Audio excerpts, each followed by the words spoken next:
Bible to give you the solution. But right now, today, that time is up. There's no more giving you lies. You're not African. You're not black. You're not Jamaican. You are from the 12 tribes of Israel. And it's high time you wake out of sleep. Christianity is a damn joke. Christianity is a curse to our people. This is reality. That's right. This is reality. We're going to show you why. You have to destroy yourself. So we're supposed to give a warning. We're not judging you. We're warning you. But have we seen any change? Have we seen anything that has changed our people? Changed our neighborhood?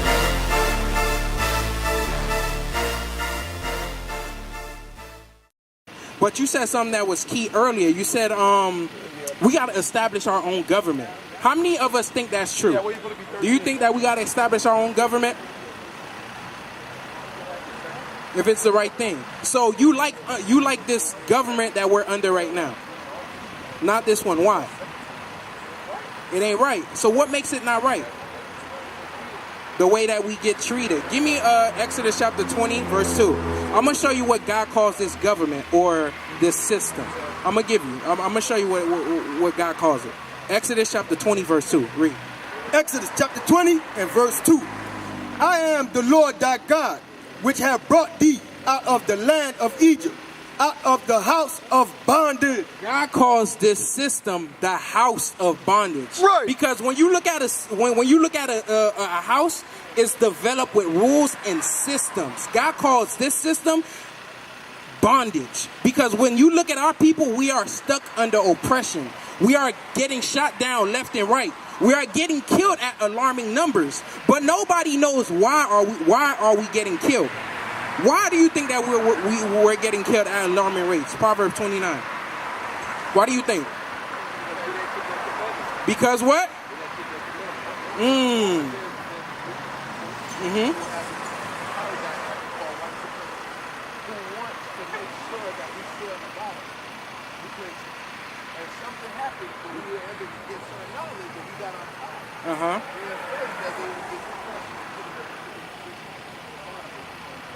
Watch this. You know the knowledge that you've been talking about? The knowledge that we've been seeking for has been hidden throughout the ages, and it's called the Bible. Right. This is what's gonna bring a nation down. Because why? I'm gonna show you what God says. This is why we're dying. Read. Proverbs chapter 28 and verse 18. Where there is no vision, the people perish. Because we lost sight of who we are. We lost sight of our identity. We lost sight of our ancestry. That's why, prime example, before you came out, I'm not picking on you, but you said that, hey, listen, we're from Africa. Africa was colonized by a white man named Leo Scipios Africanus. And he named the continent that. Because the vision that they put within your mind is that the fact that you are African American, you are Haitian, you this and you that. But God's vision is that the fact that, hey, listen, you are Israelite according to the Bible. God's vision and God's constitution of building up a nation is found in the Bible, because this book is called the Book of the Law. Everything that you see in this society, they all took from us. That's why when you have something that's called the judicial system, why? Why do you think it's called the judicial system? Where do you think those laws come from? It comes from the Bible itself. Right. Because this Bible is called the Book of the Law. How you think that the fact that this country is running so much in order? Because they are feeding off of God's laws. That's why we got to use this book, this ultimate weapon, and use it against them. That's what you got to understand. Because this Bible was meant for you. Your ancestry is in this Bible. Right. When are you going to start claiming, When are you going to start reclaiming back what's yours? Because, read it again. Read Proverbs. Read out. Proverbs 8, verse 8. 29. Proverbs 29 and verse 8. Where there is no vision, the people perish. But he that keepeth the law, happy is he. God says that the fact that when you start keeping the laws, you're going to be happy. Why are you going to be happy? Because God is going to put you back on top. Right. That's what you got to understand. The happiness comes at the fact that, hey, listen, I know I'm an Israelite. Hey, listen, I know how my dress code, how it's supposed to be. What's one of the dress codes that the brother pointed out to you that's going to tell you something? What's one of the dress codes that he pointed out to you? Did he read it? The fringes. That's right. The fringes. The fringes. Right? Where you read that at? I never read that in the Bible, but hey, long as you got on paths, that's fine. But the whole point is that the fact that what I'm trying to show you, the vision that God has for us, we're not really seeing it that much as a people. Because in order for you to establish a nation, guess what you're going to have? Laws, right? With those laws comes what? A dress code. Then he just give you guys a dress code? Which was what? The fringes and the border of blue. I'm going to give you another dress code. Leviticus chapter 21, verse 5. Because what you're seeing right now is the vision being established in each and every single last one of you.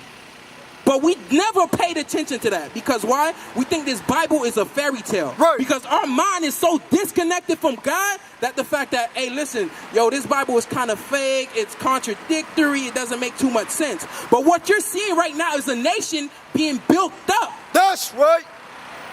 And that nation is the nation of Israel. Read. Leviticus chapter 21 and verse 5. So what we're going over is the constitutions of God, your forefather. Read. Verse 5. They shall not make baldness upon their heads. So this is a dress code, because if you go somewhere to Africa, you go somewhere to, like, let's just say, for instance, give me a country in Africa. Liberia. Ghana. If you go somewhere in Ghana, they have a specific dress code, right? Depending on the tribe, right? They always wear the little the little dress looking thing with the yellow and the green, the dashikis. There you go, the dashikis. It depends on the tribe, but it goes to show you that the fact that when it comes to building a nation, you have laws and statutes like a dress code that you're supposed to follow, and God is giving you that dress code. Meaning the government of God is being established right here today. 1929. 2019. God is giving you the dress code. Read. Neither shall they shave off the corner of their beard. So as an Israelite man, you are not supposed to be shaving your beard. As a citizen of God, right, you are not supposed to be shaving off your beard. You are not supposed to be cutting your head bald, because God says we are not supposed to be doing that as citizens of his newfound kingdom on the face of the earth. Right. Even though it might not look like much right now, but guess what? It's being established by this brother, by you, because first of all, he had to place that knowledge or that vision of who you are first, and then you got to start applying his laws for him to destroy this place, to establish his kingdom. Read. Nor make any cutting in their flesh. God said you're not even supposed to make any cuttings in your flesh. What do you think that means? Any cuttings in your flesh? Tattoos? You're a little bit more advanced. I might stop asking you questions. What do you think? Tattoos? Huh? Tribal marks? Needles? You could pierce your ears. God says it's okay for you to pierce your ears.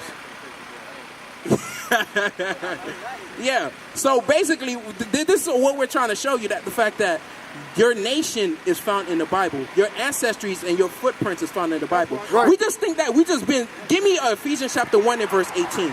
Because right now what God is doing on the face of the earth, he's showing you something. He's showing you something. And it starts with each and every single last one of you. Ephesians chapter 1 and verse 18. Okay. All right. So basically, that's what we're showing you. We're establishing God's vision again. We're showing you that the fact that his kingdom is here, but we just don't believe it. We just don't see it. You got it? Sir. Ephesians chapter 1, verse 13. 18. Ephesians chapter 1 and verse 18. The eyes of your understanding being enlightened. So God right now, what he's doing, he's enlightening your eyes. He's enlightening your vision. He's giving you your vision back. Like I just said, starting with your nationality, starting with your laws, your customs, right? What else do we have as far as, let's just say, for instance, if we're establishing a nation, what other laws that goes in place in establishing the nation? Because we already touched the dress code. What else do you think is there? I want you to give me another example of some laws that would help establish a nation. You already, Language? Okay. Give me something else.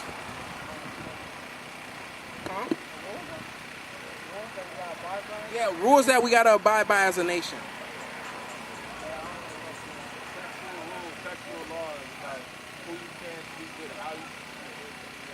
Sexual laws.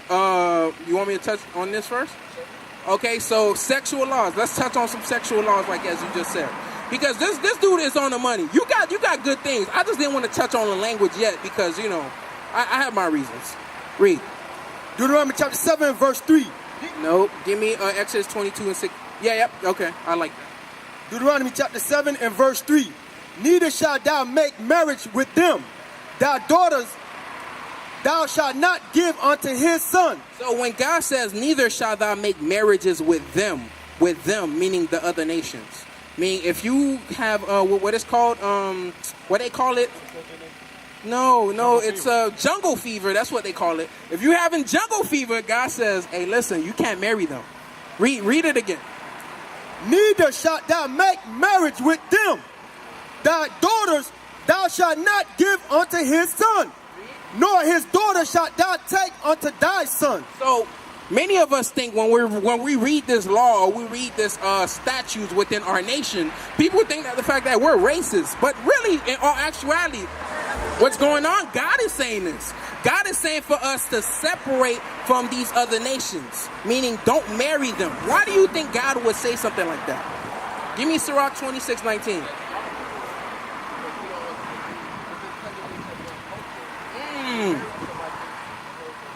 You what? I'm glad you said that. Hey, the Most High might be dealing with you because that's exactly what I'm about to read right now. Read Sirach 26 and 19. Sirach chapter 26 and verse 19. My son, keep the flower of thy age sound. Meaning your wife. Keep her sound. Keep her within the doctrine. Keep her within God's constitution. Keep her within the nation. Marry your women. Read. Give not thy strength to strangers. Meaning give not thy strength to strangers. Mean what do you think God means by give not thy strength to strangers? What does that mean? You just said it. You said it, but I don't think you... No, you good, man. Hey, listen, we all men up in here. God talks about sex in the Bible. Listen, I don't have no issue talking about it. I just gotta think about my money. All right, say no more. Say no more. Turn the camera around. Hey, what do you think that is? Or feed him the answer. Help him out. Huh? Keep. All right, read it again. Sirach chapter 26, verse 19. My son, keep the flower of thy age sound, and give not thy strength to strangers. Give not thy strength to strangers. What do you think that means?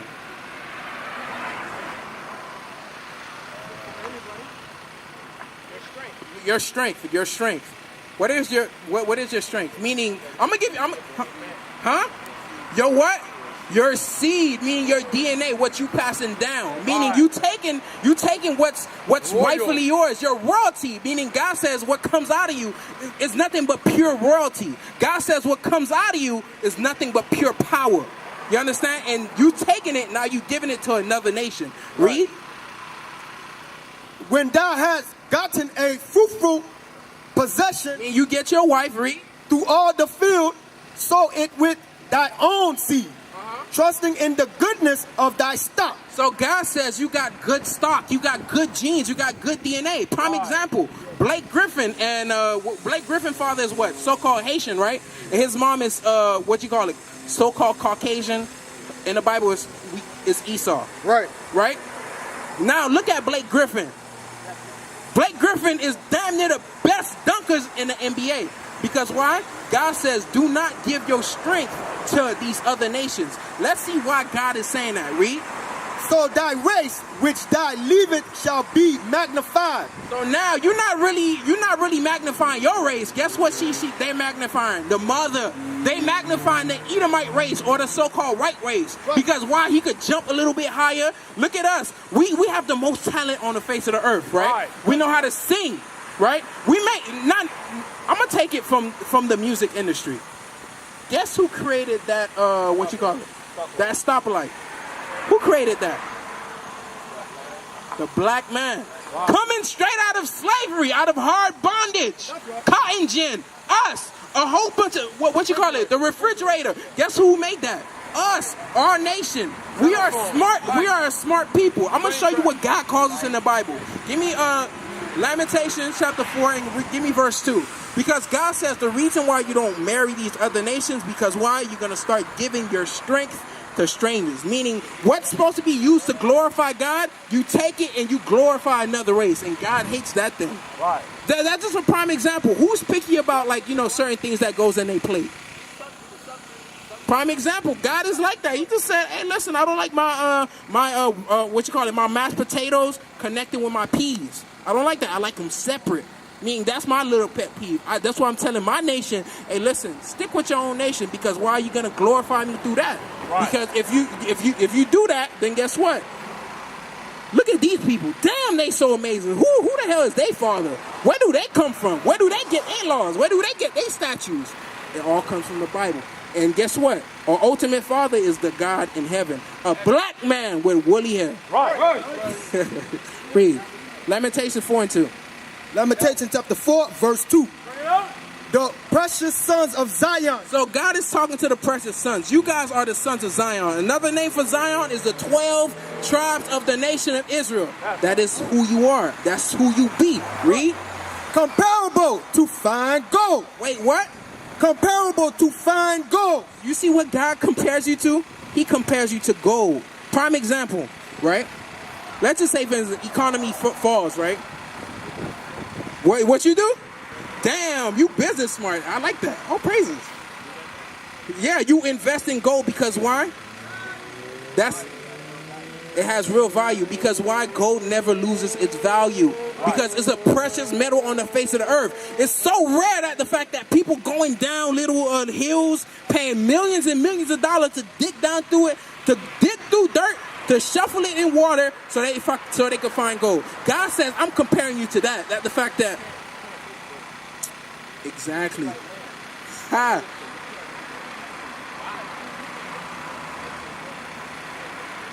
Prime example. That's what God says. Listen, you can't recreate another Israelite. You can't recreate this whole nation. You can't recreate the statues I have given them. Because why? It's perfect. You understand? So now, give me Exodus chapter 22 and verse 16. So now, let's just say, for instance, right, you follow that law. You say, hey, listen, I'm not going after these other nations, blah, blah, blah. I love my women, right? But prime example, another constitution and the law, right? Is anybody talking to somebody right now? Be real, because we all young up in here. You talking to somebody right now? You got a woman. Marriage, right? Your fiance, good. What about you? You talking to somebody, late night slider? Yo. Oh, she in Haiti? She leave in Haiti? Okay, I'm going to read that law. Read. Exodus chapter 22 and verse 16. And if a man entice a maid that is not betrothed and lie with her, he shall surely endow her to be his wife. So God says, if you have a woman, right, and let's just say, for instance, you so happen to mess with her, and you hit it, right? Guess what? God says you're going to surely endow her to be your wife. Because why? God says that's the proper thing to do. Meaning you got to own up to your responsibility. Because if you grown enough to have sex with this woman, then you man enough to take care of her. You understand? Because now, watch this. Prime example, right? Do our people today on the face of the earth, do we follow this law here? Proverbs 29 and verse 18. I'm glad you're saying all of this, because this is what the Bible is saying. This is your constitution right here. Your nation is being built in front of your eyes. All you just got to do is apply God's commandments. Right. Because remember what you said. Baby mothers, single households, STDs, no father figures, men that has no guidance. Because you know why? Read that again. Proverbs chapter 29 and verse 18. Where there is no vision, the people perish. Your vision comes from the Bible. Your understanding, it comes from the Bible. God says that the fact that, hey, listen, you don't want to do what I'm telling you to do, then guess what? Go ahead and die. It's either you want to live or you want to die. Right. That's your constitution on the face of the earth. And guess what? I'm going to show you a trick about marriage, right? I'm going to show you what marriage actually stands for. Give me Ephesians 5. Give me Ephesians 5 and married brothers, give me a 22. 22. Is that what I want? Okay, read. Now, when you about to get married or you have a fiance, right? Hopefully you're not doing anything with her. You got to wait until you get the papers, because God says a part of my constitution and a part of my and upon my laws, all right, all praises, upon my laws, then guess what? You got to have papers with you. I'm going to show you that later, but I'm going to show you that in marriage, this is the position that you hold within her life. Watch this. Ephesians chapter 5, verse 22. Wives, submit yourselves unto your husband. Wives, submit yourself unto your husband, right? She's supposed to be submitting to you, meaning not equal, not 50-50 as far as what this society says. Because remember, what we're doing, we're reestablishing a nation on the face of the planet Earth. Right. Because why? Guess what? Everything got flipped upside down. Everything got flipped upside down. The woman is now higher than the man. The man is all the way at the bottom, because I've been watching like little shows like here and there, like Judge Judy or something like that. Judge Judy and all these different shows. Whenever you see the man, he comes up and they're going through their little, trial or whatever it may be. They always, the divorce or whatever it may be, he's always saying that the fact that, oh, I stay with her. As a man, you can't be doing that. As a man, you're supposed to be having your own. Right. And that the fact that she's supposed to be following under you. Meaning the woman, the trick done got changed. God said that the fact that you're supposed to be over her, meaning you're supposed to be her provider, her protector. The list goes on and on of what a man is supposed to do. Read. Wives, submit yourselves unto your own husband as unto the Lord. For the husband is the head of the wife, even as Christ is the head of the church. Can anybody tell me what that verse just said?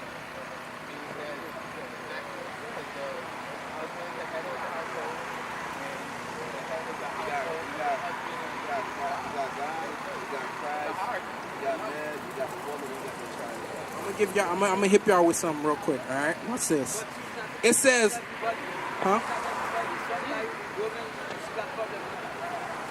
this dude crazy. Hey, but listen, it says even as Christ is the head of the church. What Paul is saying here, he's comparing your marriage, you being a leader, you're the same thing as Christ on the face of the earth. Right. That's a position that you hold on the planet Earth. In other words, what God is calling you. Give me Psalms chapter 82 and verse 6.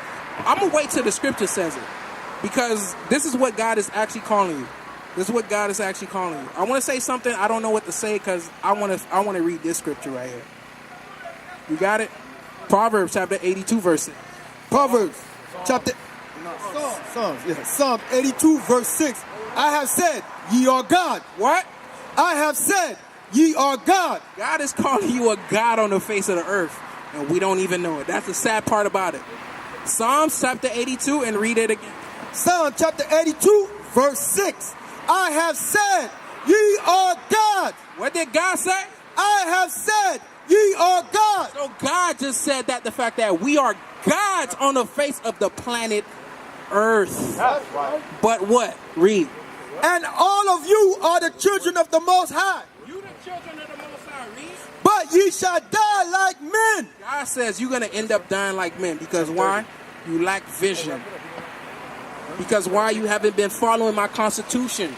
That's what God is saying. That the fact that with marriage, hey, listen, it's a very, very, very, very big deal. You sit in my position. What you're supposed to be doing, you're supposed to be leading her. You're supposed to be guiding her. You're supposed to be protecting her. The list goes on and on. That's the position of marriage. That's the constitution of God that God written to you. Now they will see the true men of God. We are not black men, we are Israelites. That's right.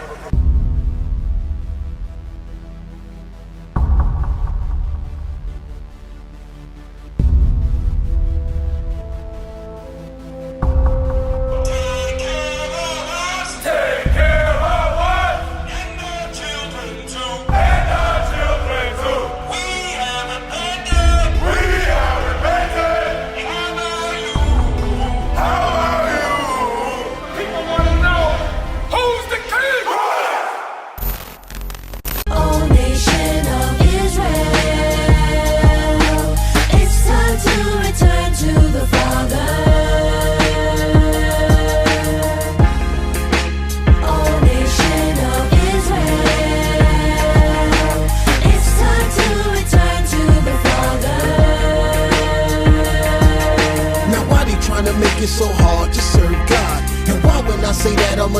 sound odd. For years I've been walking around saying that I'm a black man. I ain't saying that no more, it sounds wrong, man. This is Bishop Nathaniel of Israel United in Christ. Please subscribe to our YouTube channels. Stay up to date with our latest events, music, and classroom lessons.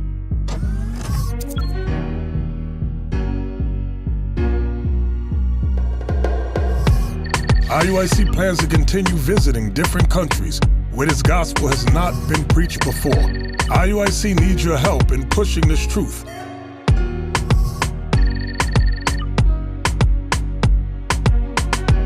So join us. Subscribe to our Instagram, Facebook, Twitter, and podcasts, and stay up to date with us.